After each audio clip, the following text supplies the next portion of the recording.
Hi in Somalia. waan idin salaamnay saaxiibayaal mar kale waxaan idin rajaynayaa inaad caafimaad qabtaan ku soo dhawaada xubinteennii top 5 qaybtan waxaan ku soo qaadan doonaa shanta gobol ee Soomaaliya ugu dumarka quruxda badan amba lagu tilmaamay inay ku nool yihiin hablaha ugu bilicda wanaagsan geyiga Soomaaliya marka laga hadlayo quruxda dhanka haweenka qaaradda Afrika waxaa lambar 1 ah Soomaaliya ciddii dan ma jirto taasi oo dhowr qiimeyn oo hore oo la sameeyay ayay dumarkeenu kaalinta koobaad ka galeen waxaana lagu tilmaamaa inay leeyihiin midabka dheeha quruxda badan ee Afrikaanku dhaxalka u leeyahay kan ugu wanaagsan dhismaha jirka iyo waliba sidoo kale xirxirnaanshaha ayaa ah muhiimadda ugu ballaaran ee gabdhaha Soomaaliyeed mar kale lagu xusho haddaba muuqaalkaani waxaynu ku eegaynaa shanta gobol ee Soomaaliya ugu horeysa dhanka bilicda iyadoo haweenka Soomaaliyeed gabigoodba ay yihiin kuwa qurux lambar 5 waxaa lagu tilmaamaa haweenka ugu quruxda badan inay ku nool yihiin gobolka Shabeellada Hoose waxaana gobolkaasi xarun u ah magaalada Marka waa gobol ay ku nool yihiin haween Soomaaliyeed oo kala duwan isla markaana kala qabiilad ah laakiin ku abtirsada magaca Soomaali weyn haween aad u qurux badan oo dhan walba ku wanaagsan marka la qiimeynayo quruxda dumarka ayaana lagu sheegaa inay ku nool yihiin gobolka Shabeellada Hoose lambar 4 Togdheer waa mid ka mid ah gobolada lagu jecel yahay dhanka dalxiiska bilicda horumarka iyo waliba booqashada gobolkani waxaa ku nool haween Soomaaliyeed oo la tilmaamo inay yihiin boogga xusuusta quruxda kuwa baalka ka galay waxaana lagu tilmaamaa inuu ka mid yahay gobolada Soomaaliya ugu dumarka qurxoon sida gabayada abwaanadoonu ay uga tiriyeen isla markaana qiimeeno kala duwan oo horey loo sameeyay lagu asteeyay inuu yahay gobol ay ku nool yihiin haween aad u qurux badan oo bilic qabad iyo waliba soo jiidasho Ilaahay siiyay lambar 3 gobolka Bakool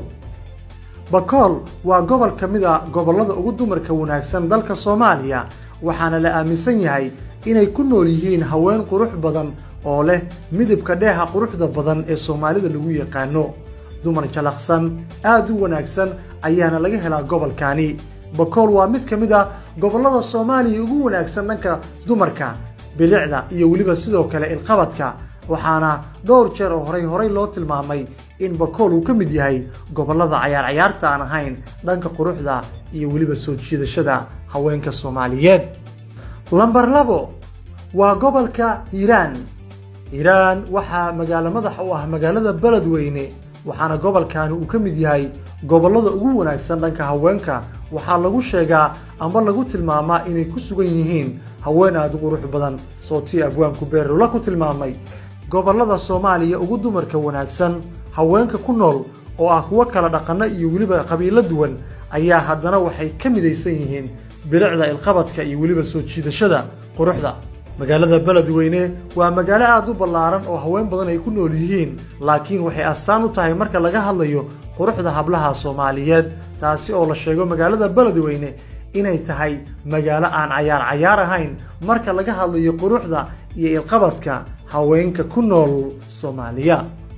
qof walba wuxuu isweydiinayaa waa gobolka ugu haweenka wanaagsan quruxda bilicda ilqabadka laguna tilmaamo boqorada hablaha Soomaaliya inay ku nool yihiin waa gobolka koobaad Sool waa mid kamid ah gobolada ugu wanaagsan dalka Soomaaliya waxaana dhaxal u leeyahay hablo qurux badan oo Soomaalidu ay ku tilmaamaan inay yihiin kuwa ugu wanaagsan geyiga Soomaaliya qaab dhismeedka jirka dhalaalka midabka iyo isku dhameystirka waa hablaha ugu wanaagsan geyiga Soomaaliya kuwa ku nool gobolkaasi waxaana la rumaysan yahay inuu ku jiro gobolada kaalimaha ugu horeeyay kaga jira guud ahaan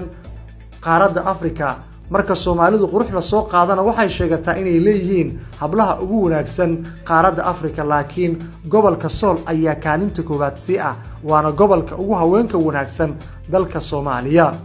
muuqaalka xiga waxaynu ku soo bandhigi doonaa daawadayaal shanta gobol ee Soomaaliya ugu hablaha liita inkastoo hablaha Soomaaliyeed ay wada qurux badan yihiin haddana kuwa aanu leenahay waa laga muuqaal wanaagsan yahay gobolada ay ka soo jeedaan haddii aad silaada waxa jira gobol haweenkoodu aysan bilic wanaagsaneyn oo ay qurux badnayn qaybta hoose ee commentiga noogu soo qor fikirkaaga si aan ugu dabaqno muuqaalka xiga aynu kugu talagalnay inaan kaga hadalno 5 gobol ee ugu dumarka liita Soomaaliya.